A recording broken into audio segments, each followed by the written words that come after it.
Hi, this is Tori Wheat with the Oracle Technology Network. We're here at JavaOne India interviewing members of the Java community. So I've got Shailesh Shivakumar. You're with Infosys, correct? That is correct, yeah. Okay, so tell me a little bit about the sessions that you're doing. Right, so in this JavaOne, I'm presenting two sessions.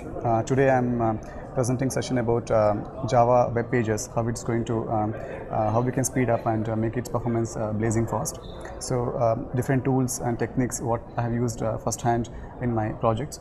So performance being a key aspect, so it has to be optimized in all the cases. So I'm going to talk about that. And tomorrow I'm going to talk about some of the failures in Java projects, what we have noticed, the causes, how we can actually tackle the lead indicators of the failure, so things like that. So basically it's a best practice on how what can be adapted in different phases of our project life cycle. So okay. These are two sessions. So give me one or two examples of things that make Java projects fail.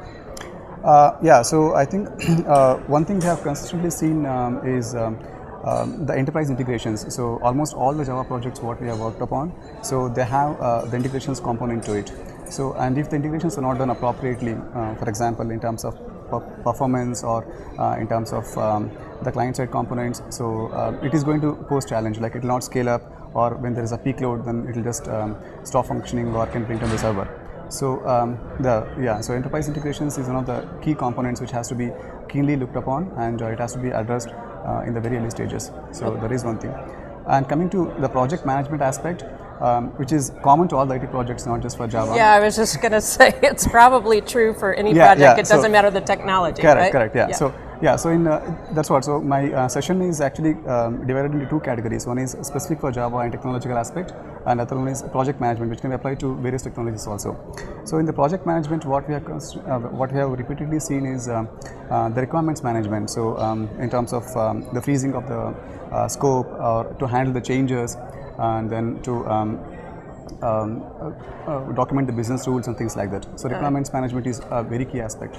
So I'm going to talk about feature that creep, right? Exactly, everybody, I want this and this and this, and you're like, wait a minute. You have to be able to say, wait a minute, right? Yeah, exactly. Well, great. So tell me a little bit about the Java community and Infosys's relationship to it. Right. So within Infosys, we have architecture community. So basically, we have close knit of architects, enterprise architects, including myself.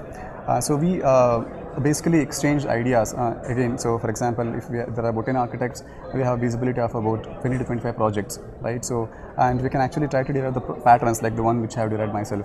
And we will publish the blogs and white papers. Myself, I have written about 4 to 5 blogs and about 6 white papers on this one. So, and we repeatedly exchange the best practices. So, and that will be used by all the developers within Infosys to, let's say when they start development, or when they come across some complex issues, they will use these documents as a reference or a best practice guide. So, right, so that will actually help them to improve the productivity and also use the best practices on the ground. So this is an internal Java community we have. So oh, nice. So community is internal in Infosys. Yeah, You're helping each other out. Right. Yeah. Well, good. Well, I'm glad you dropped by, and good luck on your sessions. I'm looking forward to hearing more. Thank you. Thanks. This is Tori Wheat with the Oracle Technology Network.